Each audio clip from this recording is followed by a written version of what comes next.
Assalamualaikum warahmatullahi wabarakatuh.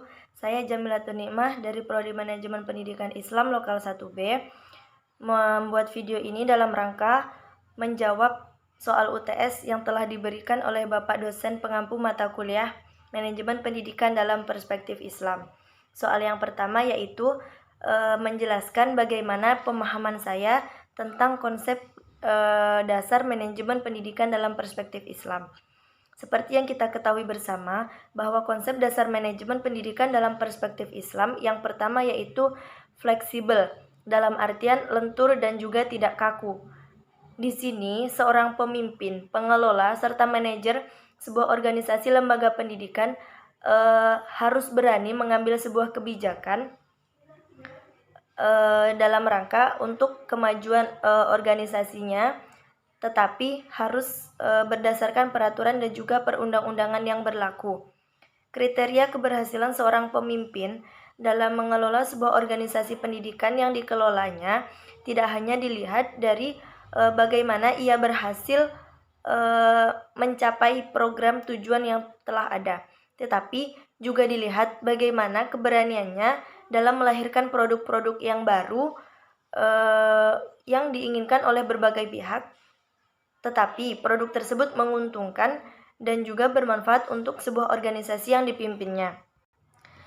Lalu yang selanjutnya adalah efektif dan efisien.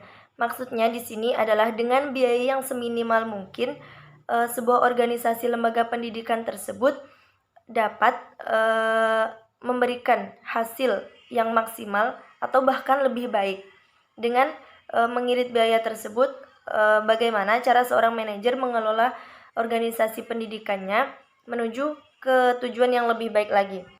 Lalu yang selanjutnya adalah terbuka. Seorang manajer bukan hanya terbuka mengenai sebuah info tentang organisasi lembaga pendidikannya kepada bawahannya, tetapi juga terbuka dalam menerima kritik, saran, serta masukan demi perbaikan dan kesempurnaan organisasi yang dipimpinnya. Sifat terbuka ini juga diperlukan untuk mengembangkan sebuah organisasinya dalam rangka mencapai tujuan serta cita-cita yang dari awal telah ditentukan. Lalu yang selanjutnya adalah kooperatif dan partisipasif. Kooperatif yang dimaksud adalah bagaimana strategi pembelajaran yang dirancang oleh seorang manajer atau pengelola organisasi pendidikan untuk membuat tim ataupun anggota kelompoknya bekerja sama untuk mencapai tujuan yang telah ditetapkan tadi. Lalu, yang dimaksud dengan partisipasif adalah keterlibatan dalam segala situasi, baik itu keterlibatan emosi, perasaan, mental, serta tenaga, agar tujuan yang akan dicapai dapat diwujudkan bersama. Lalu lanjut soal yang kedua, mengapa dalam menjalankan roda organisasi sangat diperlukan dalam mengedepankan prinsip-prinsip manajemen pendidikan, yaitu seperti yang kita ketahui bahwa prinsip-prinsip manajemen pendidikan diantaranya yang pertama yaitu pembagian kerja.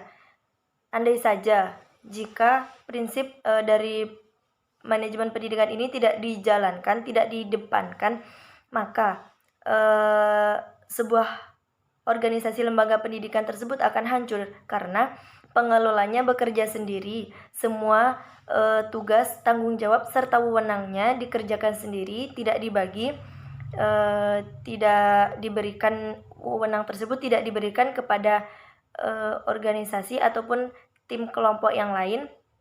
Maka seorang manajer ataupun pemimpin organisasi lembaga pendidikan tersebut akan kewalahan dalam mengelola dan juga mengatur organisasi lembaga pendidikan tersebut.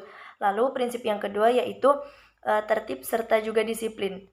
Jika saja tertib dan disiplin ini tidak didepankan dalam menjalankan roda organisasi pendidikan, maka sebuah lembaga tersebut tidak akan tertib dan juga disiplin. Hal-hal yang berkaitan dalam lembaga tersebut akan berantakan.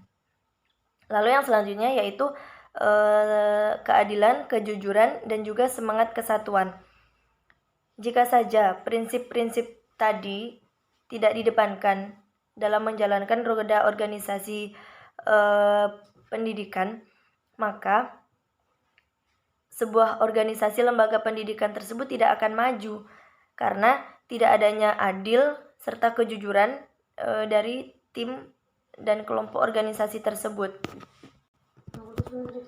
Melanjutkan soal yang nomor 3, menurut pendapat saya, apa hasil pengelolaan pendidikan dari instansi Kementerian Agama dan dari hasil instansi Kementerian Pendidikan, serta apa kekurangan dan juga kelebihan dari dua instansi tersebut. Baiklah, pengelolaan pendidikan yang di bawah naungan Kementerian Agama dirasa kurang efektif dan melahirkan sebuah diskriminatif. Dipandang bahwa sebuah lembaga atau organisasi yang berada di bawah naungan Kementerian Agama ini dianggap sebagai tertinggal, identik dengan kata tidak maju, terbelakang, dan juga dianggap sebagai lembaga yang tidak mampu bersaing dengan lembaga yang lain. Namun, sejak memasuki era reformasi saat ini, perhatian pemerintah terhadap lembaga yang berada di bawah naungan Kementerian Agama ini sudah mulai meningkat meskipun belum menyamai perhatian pemerintah terhadap sebuah lembaga yang berada di bawah naungan Kementerian Pendidikan. Tapi dari tahun ke tahun perhatian pemerintah terhadap lembaga yang berada di bawah naungan Kementerian Agama ini dirasa mulai naik. Anggaran pun dari tahun ke tahun juga mulai mengalami peningkatan, serta instansi sebuah lembaga pendidikan, misalnya pendidikan madrasah, juga sudah diakui setara dengan madrasah, dengan sekolah umum yang lain yang berada di bawah naungan lembaga pendidikan. Baiklah, lanjut ke soal yang keempat, tentang bagaimana jika seumpama saya menjadi seorang pemimpin dalam sebuah organisasi pendidikan yang berdasarkan Islam, maka jika seumpamanya terjadi perubahan arah kebijakan pendidikan nasional, apa yang akan saya lakukan dalam proses mencapai tujuan organisasi yang saya pimpin tersebut? Tentu saja, kita tetap mengikuti arah perubahan kebijakan pendidikan nasional tersebut, tetapi kita tidak boleh melupakan jati diri kita yang sebenarnya. Kita seorang muslim, maka kita boleh-boleh saja mengikuti arus perubahan tersebut, tetapi tetap mengedepankan nilai-nilai keislaman dalam sebuah organisasi yang kita pimpin. Karena organisasi yang kita pimpin, misalnya di bawah naungan Kementerian Agama. Jadi, kita harus tetap menanamkan nilai-nilai keagamaan yang bernafaskan Islam kepada peserta didik maupun kelompok organisasi yang kita pimpin tersebut.